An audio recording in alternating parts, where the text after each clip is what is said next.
ഏവർക്കും ഹൃദയം നിറഞ്ഞ വന്ദനം. മരിച്ചു കഴിഞ്ഞാൽ ആ ശരീരത്തെ എന്ത് ചെയ്യണമെന്ന് ഉള്ള കാര്യത്തിൽ ഗുരുവിൻ്റെ അഭിപ്രായം ഒരിക്കൽ കൂടി സ്മരിക്കാം. സ്ത്രീ, ബാലൻ, യുവാവ്, വൃദ്ധൻ ഇവർ മരിക്കുമ്പോൾ അവരുടെ മൃതശരീരത്തെ ഉടനെ ദഹിപ്പിക്കണം. അപ്പോൾ പരിശുദ്ധമായി. ഇതിനു വേറെ വിശേഷ വിധികളില്ല. ഗുരു അവസാനം പറഞ്ഞ ആ സെന്റൻസ് ഒന്നും കൂടി ശ്രദ്ധിക്കുക. ഇതിന് വേറെ വിശേഷ വിധികൾ ഇല്ല. മരിച്ചു കഴിഞ്ഞാൽ അയാളുടെ ശവശരീരത്തെ ദഹിപ്പിക്കുക, അതോടുകൂടി അവിടെ പ്രധാനപ്പെട്ട കാര്യങ്ങളെല്ലാം കഴിഞ്ഞു. നാം ശരീരമല്ല അറിവാകുന്നു എന്ന് പറഞ്ഞ ഗുരു ദർശനത്തിന്റെ വെളിച്ചത്തിൽ വേണം നമ്മൾ പലതിനെയും വിശകലനം ചെയ്യുവാൻ, വിലയിരുത്തുവാൻ. ശരീരത്തിന് നിസാരമായ പ്രാധാന്യമേ ഉള്ളൂ. സത്യത്തിൽ ആത്മാവാണ് അമൂല്യം. ആത്മാവിന് വേണ്ടി എന്തു വേണമെങ്കിലും ചെയ്യണം. ശരീരത്തിന് വേണ്ടി ചെയ്യേണ്ടത് ശ്മശാനാന്തം വരെയേ ഉള്ളൂ. ഭക്ഷണം കഴിക്കണം, വസ്ത്രം ധരിപ്പിക്കണം, കുളിക്കണം, മറ്റു കാര്യങ്ങൾ എല്ലാം ചെയ്യണം. ചത്തു കഴിഞ്ഞാൽ തീർന്നില്ലേ? ദഹിപ്പിച്ചു, അതോടുകൂടി തീർന്നു. അതാണ് ഗുരു പറഞ്ഞ വേറെ വിശേഷ വിധികളൊന്നുമില്ല. എന്നാൽ ചില സ്ഥലങ്ങളിൽ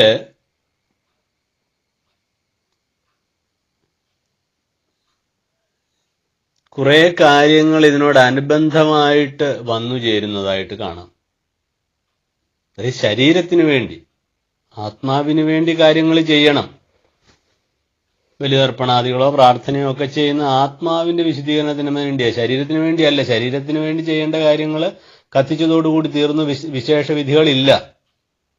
പക്ഷേ ചില സ്ഥലങ്ങളിൽ പല വിശേഷ രീതിയിലുള്ള ചടങ്ങുകളും ഉള്ളതായിട്ട് കാണാം.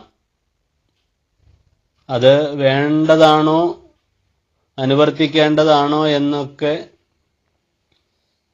തെളിഞ്ഞ ബുദ്ധിയുള്ളവരെ ആലോചിക്കുക. അതിനുവേണ്ടി മാത്രമാണ് ഈ കാര്യം ഒന്ന് അനുസ്മരിപ്പിക്കുന്നത്. ദഹിപ്പിച്ചു കഴിഞ്ഞാൽ അവിടെ കുറെ കാര്യങ്ങൾ ശേഷിക്കും, കുറെ അസ്ഥി കഷ്ണങ്ങൾ ശേഷിക്കും. ചിലപ്പോൾ കുറച്ച് ചാരം കണ്ടെന്ന് വരാം. അതെവിടെയെങ്കിലും ഒന്ന് മറവ് ചെയ്തേ പറ്റത്തുള്ളൂ, മണ്ണിൽ കുഴിച്ചിട്ടേ പറ്റത്തുള്ളൂ. എന്താണെന്ന് ചോദിച്ചാൽ അത് അവിടെ അങ്ങനെ തുറന്നു കിടന്നാൽ അതൊരു അഭംഗിയാണ്. കാണുന്നവർക്കും കേൾക്കുന്നവർക്കും വരുന്നവർക്കും ഒക്കെ ഒരു ബുദ്ധിമുട്ടുണ്ടാകും. അതുകൊണ്ട് അതെവിടെയെങ്കിലും ഒന്ന് മറവ് ചെയ്യണം. ചിലപ്പോഴൊക്കെ വീടിനോട് ചേർന്നായിരിക്കും ദഹനം നടക്കുന്നത്. അതുകൊണ്ട് തീർച്ചയായിട്ടും അത് അവിടുന്ന് ഒന്ന് മാറ്റി ഇടേണ്ടതുമുണ്ട്. ചില സ്ഥലങ്ങളിൽ സഞ്ചയന കർമ്മം എന്ന് പറഞ്ഞൊരു ചടങ്ങ് ആഘോഷമായിട്ട് അല്ല ഗംഭീരമായിട്ട് നടത്താറുണ്ട്.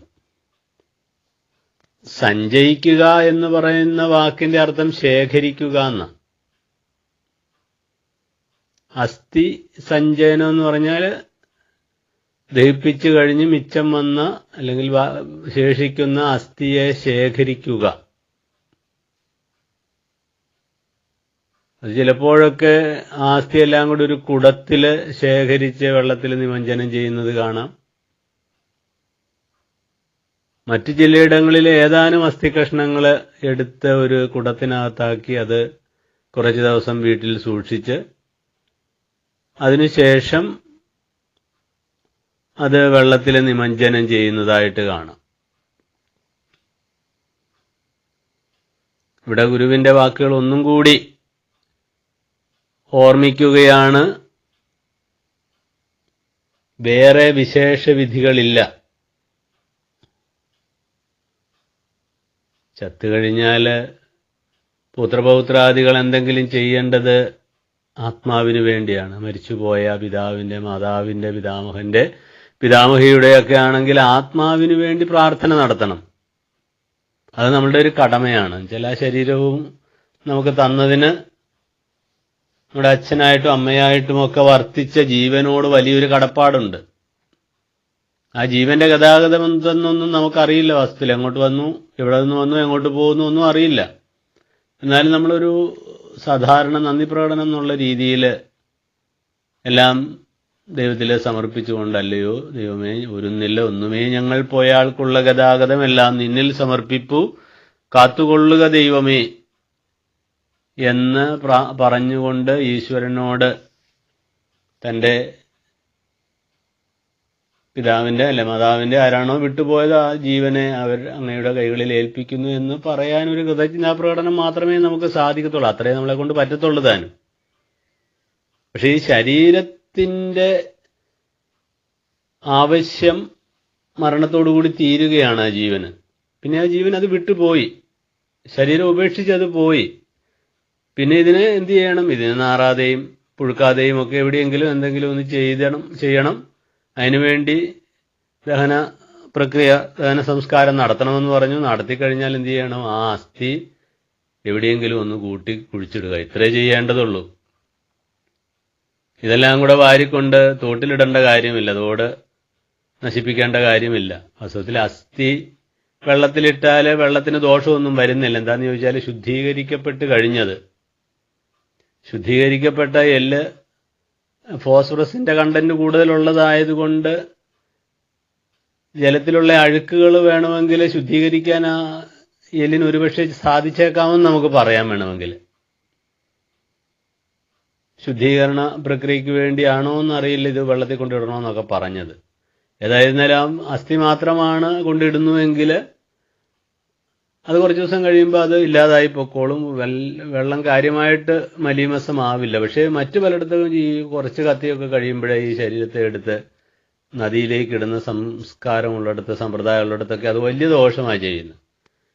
പിന്നെ കത്തിച്ചു കഴിഞ്ഞ് ഈ ചാരവും അതും ഇതും എല്ലാം കൂടെ കൊണ്ട് ഈ തോട്ടിൽ അല്ലെങ്കിൽ ആറ്റിൽ ഒക്കെ നിമജ്ജനം ചെയ്താൽ ഇതുകൊണ്ട് കുഴിച്ചിട്ടാൽ തീർച്ചയായിട്ടും ആ വെള്ളം മലീമസമാവുകയുള്ളൂ. പണ്ടത്തെ പോലെ ഇന്ന് നല്ല വെള്ളമില്ല, ധാരാളം വെള്ളമില്ല. അപ്പോൾ ഉള്ള വെള്ളം നമ്മളായിട്ട് അതിനെ അഴുക്കാക്കണമോ അശുദ്ധീകരിക്കണമോ എന്നൊക്കെ ആലോചിക്കുക. അപ്പം അത് ചെയ്യാവുന്ന ഏറ്റവും നല്ല കാര്യം അത് എവിടെയാണോ ദഹിപ്പിച്ച് അവിടെ ഒരു കുഴിയെടുത്ത് അതിനകത്ത് അങ്ങ് കുഴിച്ചിട്ടേക്കുക. വേണേൽ കുറച്ച് വെള്ളം കൂടെ ഒഴിച്ചു. ഏതാനും ദിവസം കഴിയുമ്പോൾ ഇതിൻ്റെ അംശം പോലും അവിടെ കാണത്തില്ല. പിന്നെ ഗുരു പറയും ആ സ്ഥലത്ത് ഏതെങ്കിലും നല്ലൊരു മരം വെക്കണം. പുന്ന നല്ലതാണെന്നൊക്കെ ഗുരു അന്ന് പറയുന്നുണ്ട്. എന്നുവെച്ചാൽ പുന്നക്കായ ഉണ്ടായാൽ ആളുകൾക്ക് വെളിച്ചമായിട്ട് തീരുമല്ലോ. ഇപ്പോൾ ഒരു ജീവൻ പോയ സ്ഥാനത്ത് മറ്റൊരു ജീവനെ നമ്മൾ പരിപോഷിപ്പിക്കാൻ വേണ്ടി ചില തൈകൾ, തെങ്ങിൻ തൈയോ അല്ലെങ്കിൽ ഏതെങ്കിലും ഒരു മരമോ ഒക്കെ വെക്കുന്നത് അത് പ്രകൃതിയുടെ സന്തുലിതാവസ്ഥയ്ക്കും മറ്റു കാര്യങ്ങൾക്കുമൊക്കെ അത് പ്രയോജനപ്പെടുന്നു. അതൊക്കെ വേണമെങ്കിൽ ചെയ്യാം. അല്ലാതെ ഈ അസ്ഥിയും പെറുക്കി അതും സൂക്ഷിച്ചു വെച്ചുകൊണ്ടിരുന്നിട്ട് ഒരു ഗുണവും കിട്ടാനില്ല എന്നുള്ള സത്യം കൂടി മനസ്സിലാക്കണം. ഏതാനും കഷ്ണം എല്ല് പെറുക്കി കുടത്തിനകത്താക്കി പട്ടുവിട്ട് കെട്ടി ഇത് വെച്ചിട്ട് എന്ത് നേട്ടം കിട്ടാനാണെന്ന് മനസ്സിലാവുന്നില്ല. എന്നുവെച്ചാൽ ശരീരമല്ല ആത്മാവാണ് സത്യമെന്ന് പഠിപ്പിച്ച ഋഷിമാരുടെയും ഗുരുക്കന്മാരുടെയും നാട്ടിലാണ് ഇത് നടക്കുന്നതെന്നും കൂടെ വിചാരിക്കണം. ഏതാനും അസ്ഥി കഷ്ണം പെറുക്കിയെടുത്ത് അത് കുടത്തിനകത്താക്കി വിളക്കിന് മുമ്പിൽ വെച്ച് കുറച്ച് ദിവസം അതിന് എന്തൊക്കെയോ ചെയ്തിട്ട് ഇതുകൊണ്ട് തോട്ടിക്കൊണ്ട് ഒഴുക്കിയിട്ട് എന്ത് കിട്ടാൻ? ഏത് പുണ്യനദിയിൽ പോയി ഈ അസ്ഥി എടുത്താലും അവൻ്റെ ആത്മാവിനൊരു കാര്യവും ബാധിക്കുന്നില്ല. എന്നുവെച്ചാൽ ആത്മാവ് ഇതുമായിട്ട് ബന്ധമില്ലാത്ത വസ്തുവാണ്. കൊട്ടത്തേങ്ങ പോലെയാണ്. തേങ്ങയുടെ ഉള്ളിലാണ് കിടക്കുന്നതെങ്കിലും തേങ്ങ പൊട്ടിച്ചു കഴിഞ്ഞാൽ ആ ബാഹ്യമായിട്ടുള്ള തൊണ്ടുമായിട്ടോ ചകരിയുമായിട്ടോ ചിരട്ടയുമായിട്ടോ ഒന്നും അതിന് ഒരു ബന്ധവുമില്ല. ബന്ധിപ്പിക്കാൻ നോക്കിയാലൊട്ട് നടക്കത്തുമില്ല. അതേപോലെയാണ് ഈ ശരീരത്തിൽ നിന്ന് ജീവൻ പോയി കഴിഞ്ഞാൽ ആ ജീവൻ ഈ ശരീരവുമായിട്ട് യാതൊരു ബന്ധവുമില്ല. ഇവിടെ കത്തിച്ചാൽ ജീവന് വേദനിക്കുകയോ പൊള്ളുകയോ ഒന്നും ചെയ്യുന്നില്ല. എന്ത് ചെയ്താലും വേണ്ട, അത് അതിൻ്റെ വഴിക്ക് പോയി. നമ്മളൊരു ബസ്സിൽ പോവുകയാണ്.